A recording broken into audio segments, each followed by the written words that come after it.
નમસ્તે વિદ્યાર્થી મિત્રો, આજે આપણે ધોરણ 5 વિષય કમ્પ્યુટર ભણીશું. આગળના મેં સ્પેલિંગ લખાવ્યા છે. હવે ત્યાંથી આપણે બીજા વિકલ્પ શરૂ કરીએ. તો કે સૌથી પહેલો વિકલ્પ છે આ જે નિશાન આપ્યું છે એ કાતર જેવું દેખાય છે, બરાબર? તો કે આ નિશાન છે એનો ઉપયોગ શેના માટે થાય છે? તો આપણે ઓપ્શન જોઈએ, કટ, કોપી, પેસ્ટ, બરાબર? તો કે કાતર જેવું છે, તો કે આ નિશાનનો ઉપયોગ થાય છે કટ કરવા માટે, બરાબર? તો આમાં જવાબ આવશે કટ. એના પછી જોઈએ તો કે આ જે નિશાન છે એનો શેના માટે ઉપયોગ થાય છે કમ્પ્યુટરમાં? તો કે અન્ડુ, રીડુ, નોટ રીડુ. અન્ડુ એટલે કે આપણને જેમ દેખાય નહીં એવું કરી દેવું. રીડુ એટલે કે પાછું જે આપણે અન્ડુ કર્યું છે એને આપણે પાછું દેખાય એવું કરી દેવું. અને પછી નોટ ડુ એટલે કે એમાં કંઈ જ આપણે કરવું નહીં. તો કે આ જે નિશાન છે એ રીડુનું છે, એટલે કે આપણે અન્ડુ કર્યું છે, જે ફાઇલ આપણે છે એ જોવી નથી અને એકદમ ઝાંખી કરી દેવી છે, તો એને પાછું રીડુ કરવા માટે શું કરવું પડે? તો કે આ નિશાન છે એના પર ક્લિક કરો એટલે શું થઈ જશે? રીડુ. પછી છે આ જે નિશાન છે શું કાર્ય કરે છે આપણા કમ્પ્યુટરમાં? તો જોઈએ, પેલું છે સ્પેલિંગ ચકાસવા, બીજું છે સ્પેલિંગ લખવા અને ત્રીજું છે સ્પેલિંગ બોલવા. તો કે આ જે નિશાન છે એ શું છે? તો કે A B C પછી નીચે સાચાની નિશાની એવું નિશાન છે. તો આપણે જોઈને જ ખબર પડી જાય કે આ જે નિશાન છે શેના માટે છે? તો કે સ્પેલિંગ ચકાસવા માટે. એના પછી આપ્યું છે આ જે નિશાન છે એ તમારા કમ્પ્યુટરમાં શું દર્શાવે છે? તો કે ઓપ્શન જોઈએ, ફોન્ટ સ્ટાઇલ, ફોન્ટ સાઇઝ અને ફોન્ટનું નામ, બરાબર? તો કે આ નિશાન છે એ તમારું છે એ ફોન્ટની સાઇઝ દર્શાવે છે. અહીંયા 12 છે તો તમારા 12 સાઇઝ ના આવે, પછી તમે 10 કરો તો 10 સાઇઝ ના આવે, એ રીતે તમારી ફોન્ટની સાઇઝ દર્શાવે છે.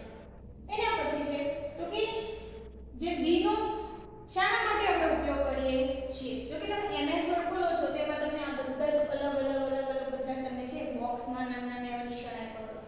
તો કે એમાં તમને આવો ઘાટું બી કરીને પણ નિશાન આપે છે. આ જે બી છે એ એકદમ ઘટ્ટો હોય છે, બરાબર? તો કે આ શાનો ઉપયોગ છે? તો કે ઓપ્શન જોઈએ, લખાણને ઘાટું કરવા, લખાણને ત્રાંસું કરવા અને એના પછી છે કાઢી નાખવા. તો કે આ જે છે જોઈને જ આપણને ખબર પડી જાય કે બી છે એકદમ ઘાટો છે, એટલે બી એટલે કે બોલ્ડ, એટલે કે અક્ષરને ઘાટા કરવા. તો કે તમારો જવાબ આવશે લખાણને ઘાટું કરવા, બરાબર? આટલું સમજાઈ ગયું? એના પછીનું નિશાન છે કે જો તમને ત્રાસો આઈ કરીને આપ્યો છે, એને આપણે જોઈએ તો કે એને નોર્મલી આપણે કહીએ તો કે ઇટાલિક એવું કહેવાય, બરાબર? તો કે આનો ઉપયોગ શાના માટે થાય છે? તો કે લખાણને કાઢી નાખવા, લખાણને ત્રાસું કરવા અને ઘાટું કરવા, બરાબર?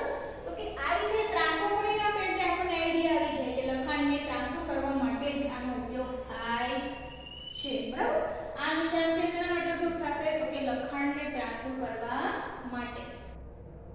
એના પછી યુ કરીને નીચે લાઈન આપી છે, તો કે આનો ઉપયોગ શાના માટે થાય છે? હવે માનો કે તમે કંઈક વસ્તુ લખો છો તો તમારે એવું બતાવવું છે કે મારું નામ છે, બધાને ખબર પડી જોઈએ કે અહીંયા મારું નામ છે દર્શાવે છે, બરાબર? તો તમે શું કરો કે નીચે પેન્સિલથી લાઈન કરી દો છો તમારી નોટબુકમાં તમે લખો છો ત્યારે, બરાબર? તો અહીંયા પણ શું છે? તો કે યુ છે એની નીચે લાઈન કરી છે. તો યુ નો મીનિંગ શું થાય? તો કે અંડરલાઈન, એટલે કે અક્ષરોની નીચે લાઈન કરી. ઓપ્શન જોઈએ, લખાણની નીચે લાઈન કરવા, એના પછી પૂછવા માટે અને કોપી કરવા માટે. તો કે પહેલું જ આપણને આપી દીધું છે તો કે લખાણની નીચે લાઈન દોરવા માટે. અહીંયા આપણે આ સિમ્બોલ જોઈએ તો પણ આપણને ખ્યાલ આવી જાય છે યુ ની નીચે લાઈન દોરવા માટે, બરાબર? એના પછી છે તો કે તમને પેજ છે એની વચ્ચે સેન્ટરમાં જ તે લાઈન દોરીને આપી છે. હવે આ શું દર્શાવે છે જોઈએ તો કે અલાઈન રાઈટ સાઈડ એટલે કે જમણી સાઈડ, જસ્ટિફાઈ એટલે કે એકદમ વચ્ચે, અને ત્રીજું છે અલાઈન લેફ્ટ સાઈડ એટલે કે ડાબી સાઈડ. તો કે આ જે છે એકદમ સેન્ટરમાં છે અને એક પણ લાઈન આડાઅવળી નથી થતું એવી રીતે છે, બરાબર? એવું આપણને દર્શાવે છે. તો આનો મીનિંગ થશે જસ્ટિફાઈ, એટલે કે એક લાઈનની નીચે જ બીજી લાઈન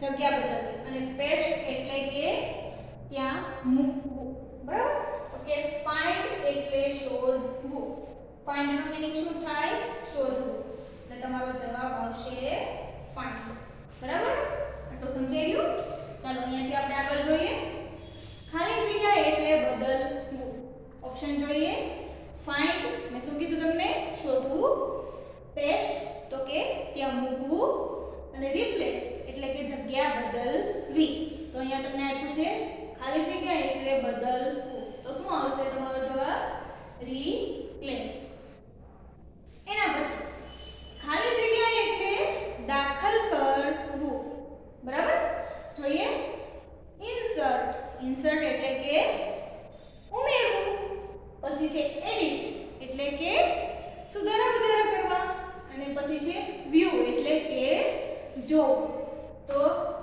અહીંયા તમને એવું છે ખાલી જગ્યા એટલે દાખલ કરવું મેં અહીંયા એવું કીધું કે ઇન્સર્ટ એટલે કે ઉમેરવું તો કે ઉમેરવું અને દાખલ કરવું બંને સરખું ખાલી શબ્દ અલગ જ થાય છે બરાબર તો કે ઇન્સર્ટ એટલે કે દાખલ કરવું અથવા તો ઉમેરવું તો તમારો જવાબ શું આવશે દાખલ કરવું એટલે ઇન્સર્ટ બરાબર એના પછી ખાલી જગ્યા એટલે સુધારા વધારા કરવા આની પહેલા હું બોલી આગળમાં તો કે એડિટ એટલે શું થશે સુધારા વધારા કરવા ઇન્સર્ટ એટલે કે દાખલ કરવું સેવ એઝ એટલે કે તમે જે ફાઇલ સેવ કરી છે એને ફરીવાર સેવ કરવી તો કે તમારો જવાબ પહેલો જ છે એડિટ એટલે કે સુધારા વધારા કરવા બરાબર એના પછી શું MS વર્ડના ડોક્યુમેન્ટમાં ચિત્ર દાખલ કરી શકાય હવે MS વર્ડમાં તમે તમારું નામ લખો છો તો કે my name is my father name is my mother name is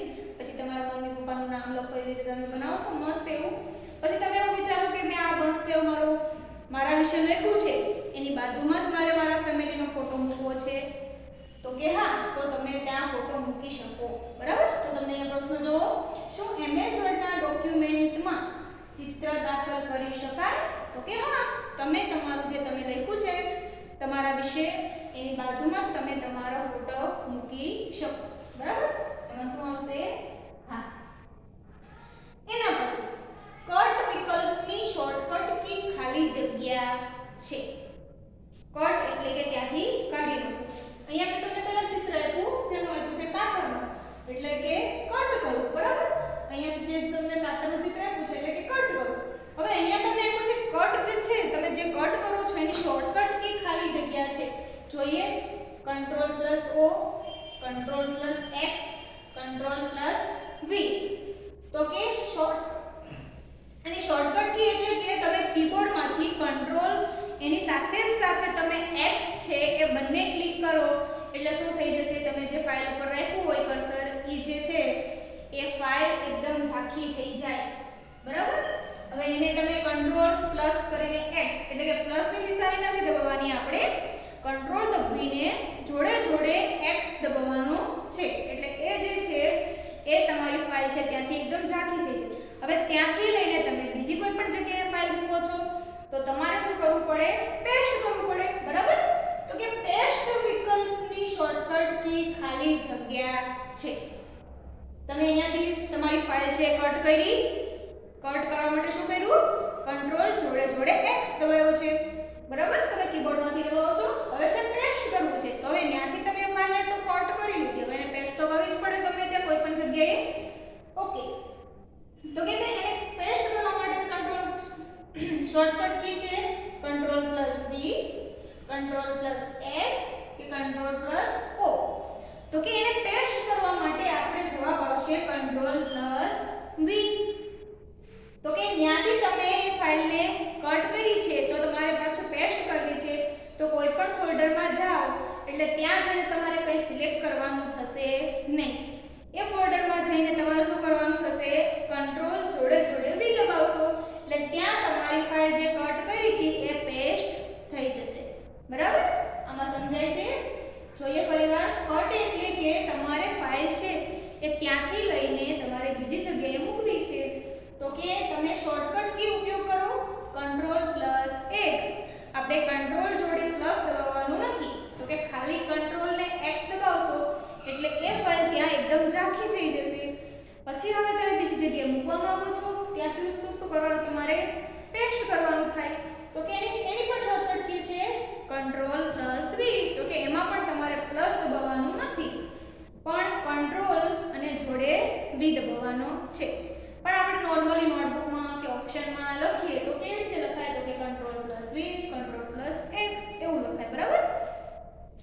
આગળ જોઈએ. હવે છે 45+40. આપણે આના આગળના વિડિયોમાં જોયું છે. મેં તમને પ્લસની નિશાની તો નથી સમજાવી પણ ગુણાકાર ભાગાકાર આ જે નિશાનીઓ છે તમને સમજાવી છે. આવી નિશાનીઓ તમે આગળ ભણી ગયા છો પહેલા બીજામાં. તમે આ નિશાની તો ઓળખો જ છો બધા. અને આ નિશાની છે આપણને કેલ્ક્યુલેટરમાં જોવા મળે છે નોર્મલી રીતે. બરાબર. તો કે 45+40 તો કેટલા થશે તો કે 85. એના પછી 100 - 40 તો કેટલા થશે તો કે 60. જો અહીંયા તમને આગળના વિડિયોમાં મેં તમને નિશાની આપી હતી કે આ નિશાનીનો ઉપયોગ શા માટે થાય છે. બરાબર. તો કે 12 * 2. હવે આને મેં ઇન્ટુ શું કામ કીધું તો કે એને ઇંગ્લિશમાં ઇન્ટુ કહેવાય. બરાબર. આપણે ગુજરાતીમાં કહીએ તો કે ગુણાકાર. અને જે આપણે કહીએ તો કે એને કેલ્ક્યુલેટરમાં કઈ નિશાની આપી છે તો કે આ નિશાની આપી છે કોમ્પ્યુટરમાં. બરાબર. અને તમે નોર્મલી તમે સાદું સામાન્ય કેલ્ક્યુલેટર વાપરો છો તો એમાં તમે જે નિશાની ઓળખો છો એ નિશાની જ આપી છે. બરાબર. હવે છે 12 * 2 એટલે કે 12 * 2 કેટલા થશે તો કે 12 નો ઘડિયો બોલો 22 24 કે 42 તો કે 12 * 12 12 * 24. એના પછી 14 પછી પાછું તમને આપ્યું છે સ્લેશ અને 7. તો કે આ જે સ્લેશ છે ને આપણે કેલ્ક્યુલેટરમાં શું ગણીશું ભાગાકાર. તો કે આ નિશાનનો ઉપયોગ શેના માટે થશે ભાગાકાર માટે.